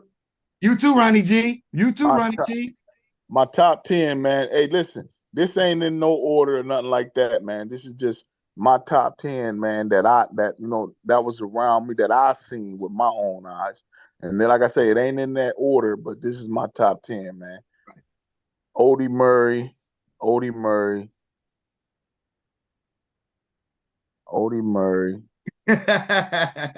Damn, man, y'all put me on the spot, man. Odie Murray. Okay, we can help you with our. Rob Cole was a beast. Yeah. Odie Murray, Rob Cole, Steve Dunny, Calvin Winfield, Tyrone Lewis, Damon Patterson. I can't leave out Chuck Lewis, man. Chuck Lewis, he could play. Chuck Lewis could play. Sam Mitchell. Sam Mitchell. Shouts out Chuck. Shouts out to the whole Lewis family because Angel was a beast too. Angel Lewis was a beast. Yep. Shouts out to Angel. Hi, Angel. Man. Damn. Who else, man? That I see that just could really play. Well, I didn't never see him play, but I heard he was a dog, man. Little young. He did. Going out. Rest in peace. Griffiths, man. Tyrone Griffiths and Tiffany Fuller's son, man. Jeray Griffiths. They say he was an animal, man. God rest his soul, man. And man, man, that was just a dog, man. That could just. Well, you know, we did have some pros. You know, little Orlando. He got 2 more. He got 2 more though. Yeah, keep going. Let me see. Man. He got 3 more. 3 more. Man, let me see who else. Oh, I got to go with the boy who Odie played with because he made it to the University of Michigan. Big JP Oosterbaugh. I seen him play, man. He was pretty nice, man. He was pretty nice. He was our senior. We were he got a national championship. Chubbs used to bust his ass though. Oh yeah, yep. Orlando White used to bust that ass. Yeah, Orlando White, he was good, man. Chubb. All right. What's his name? I seen him play too. He was good too. Kenny Streeter, man. Shout out to Kenny Streeter. Absolutely. Oh, Streeter. All right, you know what? All right, I got a shout out to Willie Smith. Oh yeah, Willie Smith too. Yeah, Willie Smith. Yeah, shout out to my boy Will. Yeah, Will's still tough, man. Will got to get in the top 10, but the top 10 is, boy, that's a hard. Hey, tell him, Pooh, this a hard boy. That top 10, ain't it? Man, that's hard. Man, that top 10 is hard, man. That was good, talented because really top 5. Because you know what, we really haven't even. But you know the only thing I would have to say about Willie Smith is this, man. Yep. If Willie Smith could have just made it to like whistle ball, then we probably would have been talking about some great shit. Now, hands down, street ball. Because Willie, Sam, Ty, all of us was in school. What you say, Pooda? Go ahead, Pooda. I'm sorry. I said street ball. Yeah. I would put the crown on his head. He was just something, man, he was just something like different. But if I could have just really liked to see him play whistle, under the whistle, like a varsity team under the whistle, because ain't no doubt in my mind he could have played varsity as a freshman. Pooda, you know what? Our JV year, we had Willie on the team. He played JV with us for one game preseason, right? And he got 32 points, fam. And and I mean, it was blood on the squad with me. Eric Miles, Rudy, Big Dale Young, Big Red. I'm all of it. Willie got 32. We were so far ahead. It was almost like a Benton Harbor team. We didn't even have to do nothing. Right. And he wasn't eligible. You know, we know that. Right. So just imagine if he was playing a senior or some or junior, man, ain't no telling, man. Right. You know what, man? Let's speak on it, because we did have so many people that was so talented. You know what? We've got this segment of our show that's called Can't have a complete show without come on, Dubb. We can't have a complete show without Dirty Red. Right. Oh man, that's my baby right there. Show without Dirty Red. That's my baby right there. I always see Dirty Red. I'm looking for Dirt. Dirt, where you at, Dirt? We go. But we also, my bad, what we're saying, we got this part of the show, the segment of the show, Dubb, that's called "Damn It, Boy." There was special things from Coach Jackson. Oh yeah. You know what I'm saying? Or I tell you what, Pooda probably can witness this. We was at Kalamazoo Central, and it was Calvin Winfield when he was playing against the BET All-Stars, remember? Yeah. Yeah. And they was in the gym.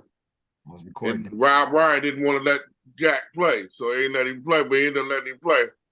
That boy had 50 on their ass. Dunked on about 2-3 motherfuckers. Yeah. The last play, he shot another jumper, another one. Coach Jackson said, "Shoot it, Winfield, shoot it." Yeah. Man, Cal, man.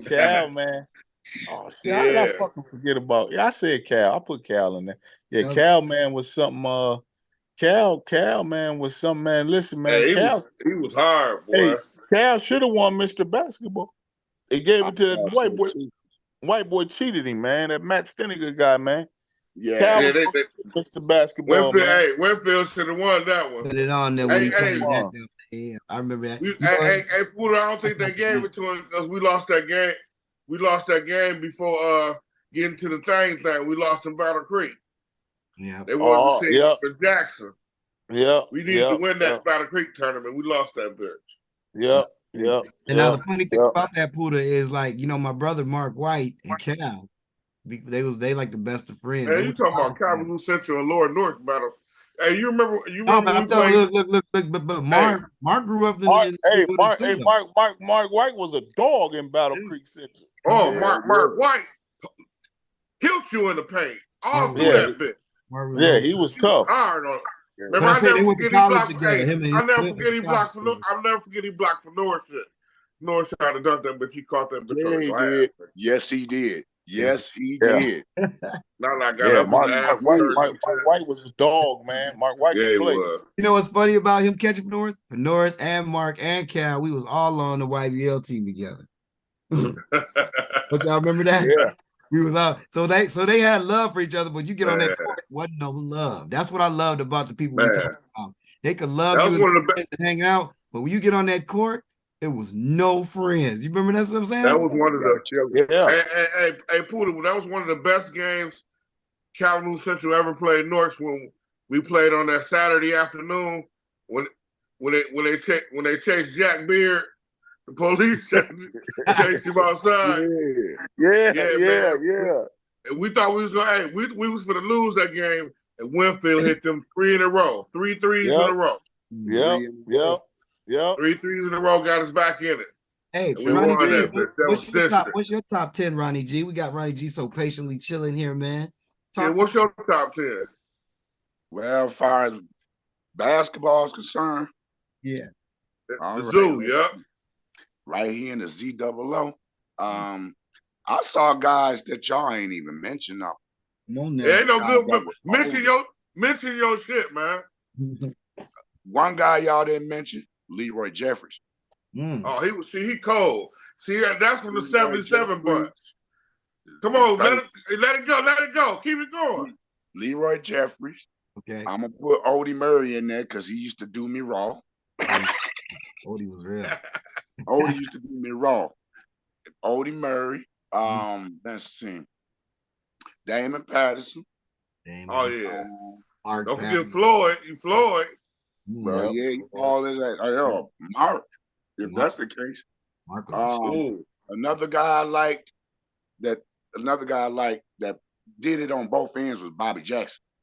Bobby He was Jackson. hard. Yeah. I like Bobby Jackson because he did it on both ends.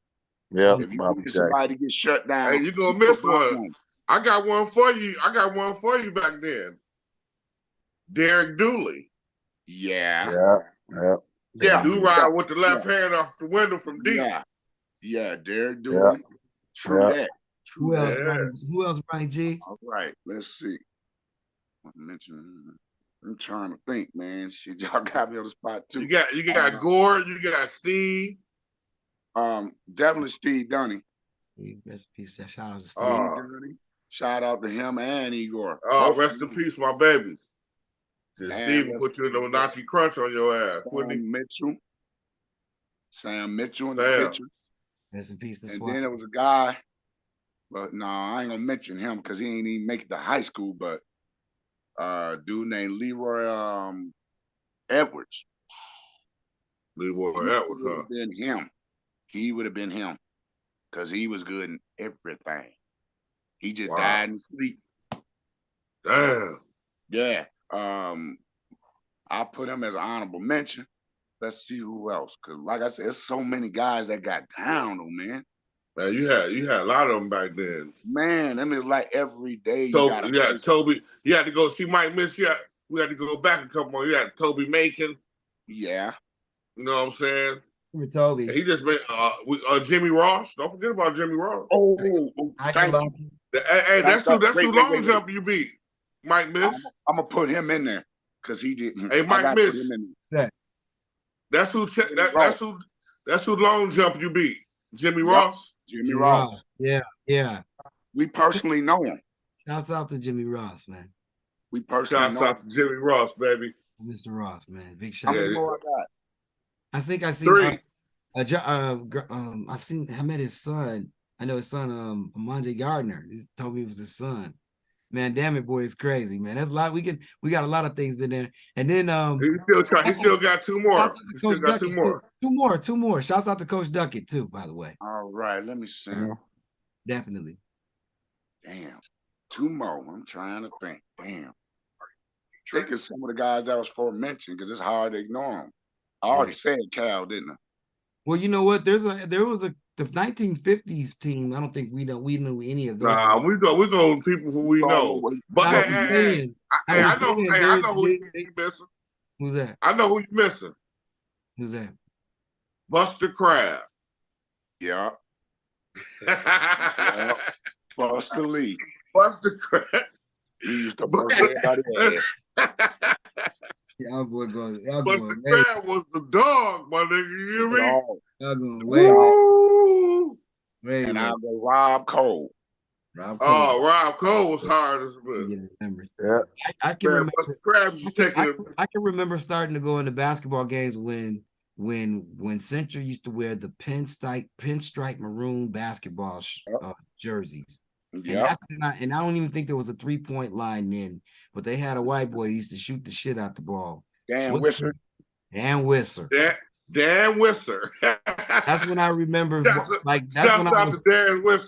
when I remember going to games and being like, man, these guys are good. It was so big. Like I said, my brother went to Central. That'd have been E4 and Steve. Shouts out to Scott Seahigh. Yeah. Scott Seahigh, yeah. He was a dog too. Yeah. We had a lot of fun with basketball. We had a lot of good talent to come out of it. And then one of the things that we did, we also had great women's sports too. We're talking a lot of males, but we had some really good women players too. Yeah. You know what I'm saying? And it's really shouts out to the ladies that could play and all of the sports, and we're not shouting her out, but definitely remember Angel. Angel was probably one of the top basketball players, period, if you want to talk about skills. Miss Basketball runner-up. I mean, come on. She's legitimately up there. You know what I'm saying? Now, look, Ronnie G, I got you here, man, because we talk about track all the time. Oh, man. man. We talk about some tracks. We're gonna have you on another show. You know, saying again when we talk about that. Pooda, you still there, fam? Yep, I'm here. Hey, tell me your greatest track moment though. Oh wow. I can tell you one. The mile relay, Central against Norrix. You better believe it. I was in it. And we was halfway. I was there. I was in the house. I don't know if y'all was there, but everybody was in the house. And Eric Hagler grabbed that bitch and took off on their ass. He got halfway around that motherfucker, and Eric Miles went to motherfucker. Let me just set this up. Let me set this up for the world. Let me set this up for the world. Hey, Eric Miles walked track and field in high school in Kalamazoo was super big. Okay, since I ran Kalamazoo was a small town like Pooda said, and we had two great schools. And what happened was we're not talking about that your neighbor across the street could go to Norrix while you could go to Central. Or somebody next door could go to Norrix, be your cousin, and you could go to Central. We're not talking that part about how they divided up the lines in Kalamazoo so janky that the hood was going here and there, and you could live in the same. Eric Miles. Am I lying there, Pooda? Eric Miles walked Eric Hagler ass down. He let him got him out the Mustang. Come on now. He let him pass. He let him pass him. Shout out to my man Eddie Miles, baby. Shouts out to him. He ain't gonna catch Ninja Beam. He was gonna catch him because he had let him get the lead. At the finish line. These rivals were so intense, man. He let him get the lead. He let him get the lead, my man. I don't know if he let him now. Yes, he did. I ran third leg. I had the lead. Yeah. Oh, okay. Okay, then. I gave it to him in the lead. What was it? Who got it? Was the meat on the line then when that happened, Ronnie G? Was the meat on the line? Listen.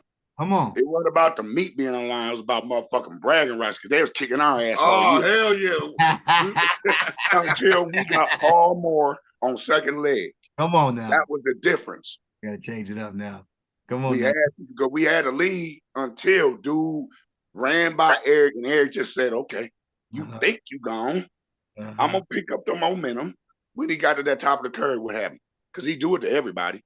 Hey, he got to, Eric Hagler was out of there for the first half of the track. He was gone. He was. I said, man, he can't keep that speed up. He had a very substantial lead on Eric, but then when Eric came around that corner, you remember the crowd was like, ooh. It just looked like his legs was getting tight. Ninja Beam ain't no hold on. When that crowd said, "Woo, we got to get Eric Miles on the show." Man, that nigga, hey, listen, man. My goodness. Eric Miles put that motherfucker in sixth gear and came and got him. When the crowd, he still had enough room to run 10 more meters, nigga. You know what? He wasn't even all the way opened up when he passed. You know what? I have that picture. It was I got the picture. I got that picture. Matter of fact, man, y'all gotta show that, bro. Man, I've got that. I don't understand why I don't have it right here, man. But you know, track and field in Kalamazoo was big. You know, like a lot of schools. And track and field in Michigan was just big. Period. You know, it wasn't like it was just one sport, and that's why we can sit here and talk about all of the different things. You know what I'm saying? I'm really shouts out to my junior high classmates, Alan Carter, who was here earlier, Corvette. He was also a quarterback. We didn't really even get into how talented he was, not only in just he was cold-blooded and everything. He was good at quarterbacking. Pooda was great in football. Pooda, was you on the line? Did you play nose tackle? Yep. You played nose tackle? You remember we had Coach Parker, didn't we? Yep. Charlie Parker. Shouts out to Coach Parker. Oh, shit.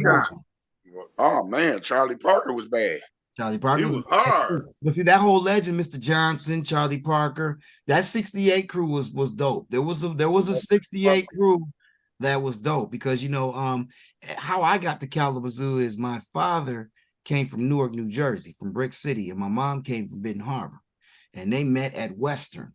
Y'all dig? And they was up there playing the piano and singing with Luther Vandross. Wow. Right? And so I was conceived in Henry Hall, Pooda. Oh, yeah? Henry Hall. It's the story, bro. It's the story. So that's how it was, you know, after a Q jam or something like that. So that's how I got to Kalamazoo. And then my grandparents lived in Benton Harbor, so I was in Benton Harbor a lot. And so when I was in Benton Harbor, I used to go to church with Anthony Miller, Pig, Right. and that whole Benton Harbor crew. Now, my mama married Butch White, who was a great coach and a great mentor. Shouts out to my dad, for the gold team and stuff like that. He was just an all-around good dude, you know what I'm saying? And the reason why I'm saying him is because, lost my train of thought. But Pops was coaching us all back in the day, and my brother Mark was getting ready to come to Norrix. Y'all didn't know that he was getting ready to come to Norrix. Yeah. To play with Ty and play with Sam and Blood and DQ. Don't forget, you know who running that show? D Little, baby. Shout out to D Little. Shouts out to D Little. You know what I'm saying? I was always on the basketball team too, but I had the broken leg, so I couldn't even get my game on. But I was on the squad too. But shouts out to Anthony Pitchford. Shouts out to Eric Gardner. Shouts out to Pete Simon. Shouts out to Mikey Harper. Shouts out to Big Red. Who am I missing, man? We got a squad, Pooda. Shouts out to K-Love. Our freshman team. You know what? Alan told us. Terrence Fuller. Terrence, Teddy Blush. Teddy. Out to you, fam. Teddy was nice in hoops too, bro. Oh yeah. Trip Bear say. Yeah, Trip was nice and too. That was the 91 class that came in. They had some good players too that came in out of there. Shouts out. First group to go sign viral and go with a big group. That is very short record, baby. Short record. Shouts out to Trip and Bear and Marseille. They were signed with Too Short. Zoo niggas in the spot, you know what I'm saying? But you know what? They were doing things before that to set it up, if you to be all honest, when Rob used to have this. Oh, I'm glad you said that. Pooda. Yeah. Do you remember the Easttown Mall when we used to have the breakdance contests? Yeah, man. Come on, man.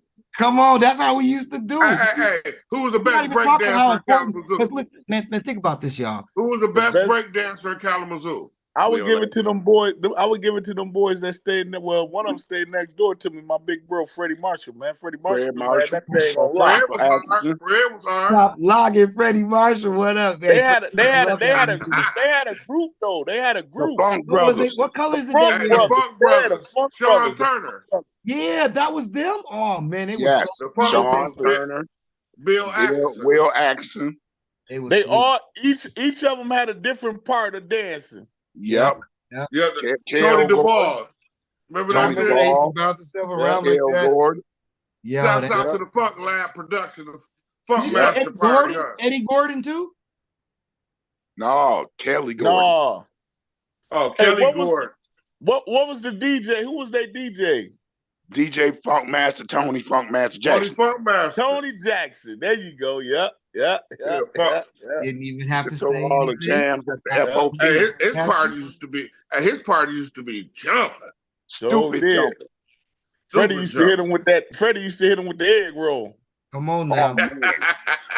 He used to hit him with that. You know what? When you say egg roll, Aru used to do that too. Aru. Yeah. No, Sean Turner though. Sean Turner. He was real hard. Come on, man. One of the things that we get into is like, go ahead, Johnny G. I'm sorry. Go ahead, fam. Listen, Sean Turner ass could do all that, walk on his hands and do all that spinning and shit, but the nigga couldn't even lift 75 pounds. You know what's crazy? We were going through we were talking about Boogie Records, y'all. Matter of fact, man. I'm gonna show you guys something real quick. Boogie Records, Flip Side Records. Flip Side.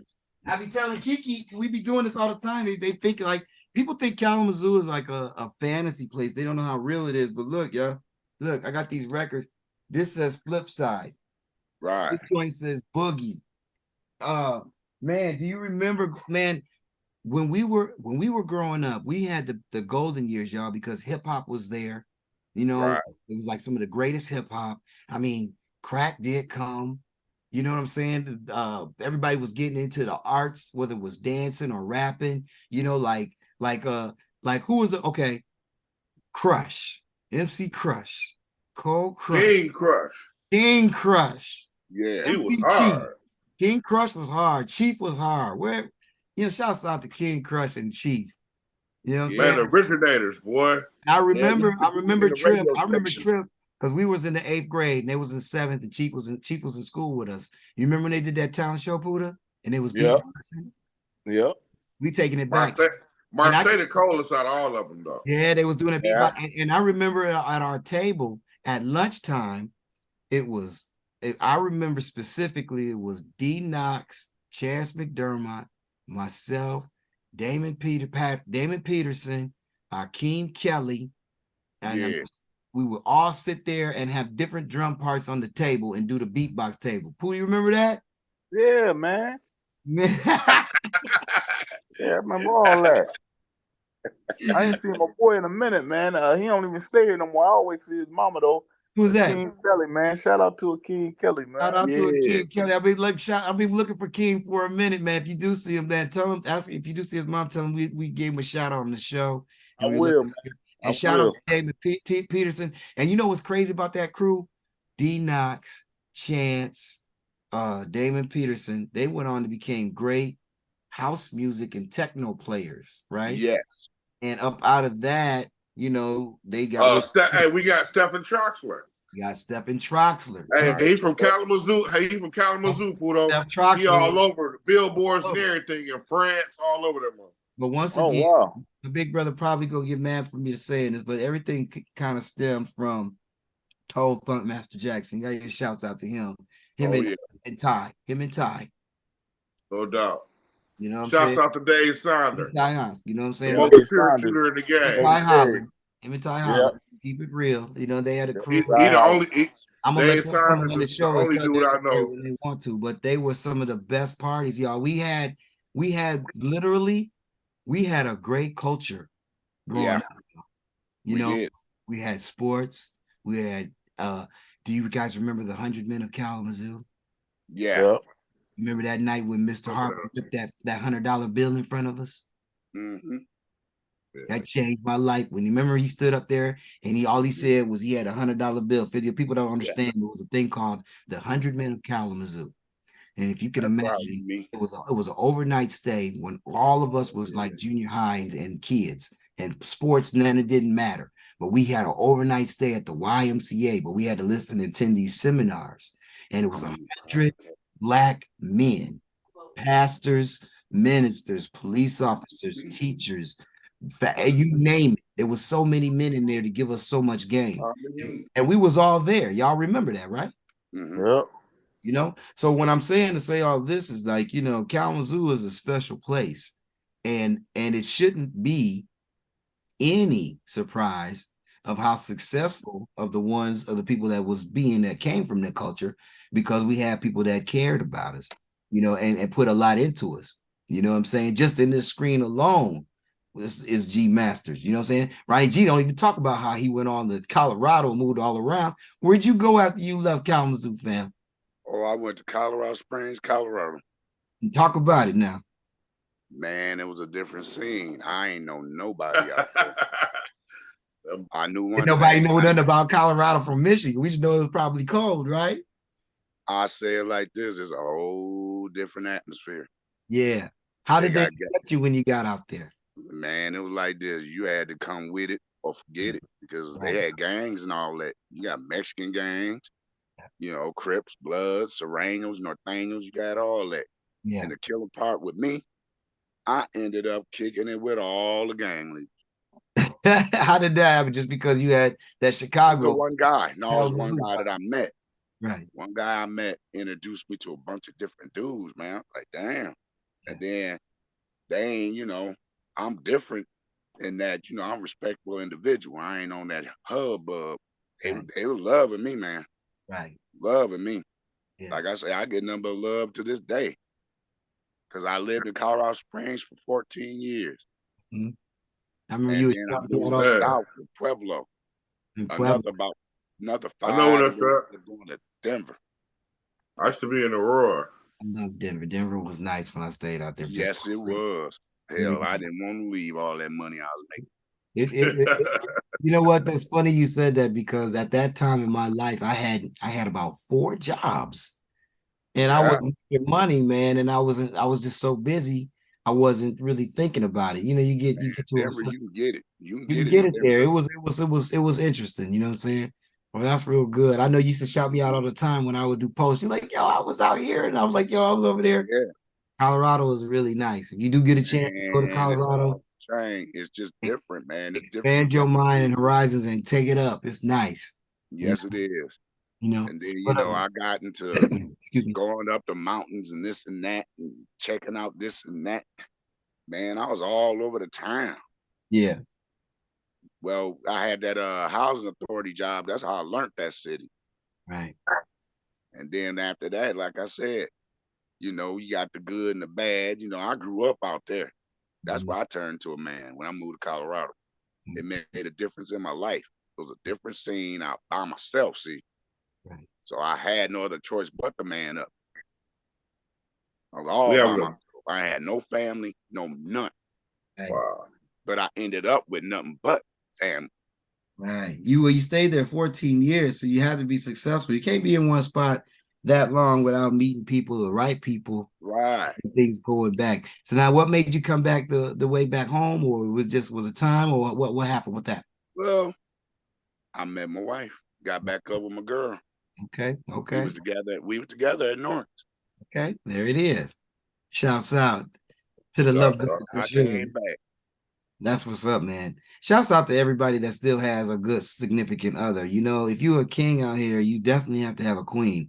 You can't go nowhere out here in this world thinking that you can do it your own way. And Pooda, I know that you're working with a lot of the youngsters and stuff, man. And what I was saying earlier is like your program reminds me of the 100 Men of Kalamazoo, fam. Yep. We had that. And I remember, like I was saying, Mr. Harper, shouts out to Mr. Hank Harper. He came up and stood right in front of all these young boys, and we're all in there, blah, blah, blah, blah, blah. Yep, I remember. He said something real simple like, what's 4 plus 3? Or he gave us somebody to answer. Nobody answered. He said, what's 4 plus 3 or whatever. Just imagine him saying it. Nobody answered. So he took this $100 bill and ripped it right in front of us, and we all got quiet. Remember that, Dubb? You remember that? Remember that, Pooda? Yeah. And now we're talking a 80s $100 bill, small faces, small. George Washington, real bill. He ripped it in front of us like it wasn't nothing. And the first thing he said right there, he said, information is powerful. If you're going, don't sit around and wait for the next person when you can go and get it yourself. Yep. And I tell y'all to this day, and y'all see how I move. I move. I don't sit around and wait for nothing. I don't wait to have people tell me what I can and can't go and accomplish. I'm done with that, because I can kind of remember when I was at that age. I remember, you're not going to get it. How do you know? How do you not know that money and that goal is right there? So I learned right there to pay attention, be on point, you know what I'm saying? And be aware, you know what I mean? Because that was a crazy lesson. Well, yes, that $100, man, we needed that $100 back then. Oh yeah, sure did. Kalamazoo was a hard pill to swallow. I mean, I remember living on Bronson Boulevard, but that still was hard. We got that house because my uncle and my auntie, all right, they owned that house. They was the first people of color to be moving and living over there in that side of town, right? And then when we used to live on the east side, dig it? We was over there on Fairbanks Court. I'm an east side head, Mr. Carter. You know what I'm saying? So on the real tip on that, you know what I mean? But when we moved over there, all right, let's do that. What happened is we're gonna have to wrap it up some. What happened was when we moved over there, I invited everybody. Alan used to come on over. I mean, I don't know if every Dubb, I don't know if you used to come over, but people come over. Mark, we used to live there. We lived there, you know what I'm saying? And it was a different life, you know what I'm saying? But it didn't change us because we always was going to the north side to play YBL. Right. Or be in the hood or play baseball or something, man. Right. But Kalamazoo, like you said, y'all, it's been a beautiful place. You know what I'm saying? Mr. Darrell Ford, Mr. Ronnie G, we're gonna come back and talk about track because you know how we do. Oh yeah. You know what I'm saying? Did we get a chance to finish your top? Because we didn't. Pooda, we gotta have you come back, bro. You just gotta be a. Oh yeah, you gotta come back. You gotta come back, fam. Like you might as well just lock in. Let's be on. You feel me? All right, man. I'm here, man. He's getting long-winded. We getting tired. Appreciate you, Pooda. You know what I'm saying? Appreciate you. Love you, boy. Before we go, we're gonna do it like this. Ronnie G, tell everybody where are you from? Everybody tell them, where you from, baby? Where you from, y'all? I'm from the zoo. I'm from Kalamazoo, aka the zoo. That's real. Baby. AZO. Hey, Zoo, baby. I'm from the zoo. I don't want to go, man, but I got to. But I'll be back next time. See y'all. See, peace. All right, y'all. Yo, great show. Hit that music. Thanks, Pooda. Thanks, Thanks, Alan Carter. Thanks, everybody, for tuning in. See you next time. Mm-hmm. All right, Pooda, love you, boy. Love you, boy. I can't stress, Love you, Pooda. I can't stress, I can't stress, I can't stress right now. No. Remix. I can't stress, I can't stress, I can't stress, I can't stress right now. I can't stress, I can't stress, I can't stress, I can't stress right now. Can't stress right now. I can't stress, I can't stress, I can't stress, I can't stress right. Every time I walk, I'm an algorithm. Buddha cosmos with the street rhythm. Slide in the spaceship to the day. Everything we touch makes history. My vibe's so great, it's an energy. That's why you can't stress me. Now I'm a player with the highest degree. So let's connect and grow the family. You got the I can't stress, I can't stress, I can't stress, I can't stress right now. I can't stress, I can't stress, I can't stress, I can't stress right now. I can't stress, I can't stress, I can't stress, I can't stress right now. I can't stress, I can't stress, I can't stress, I can't stress right now.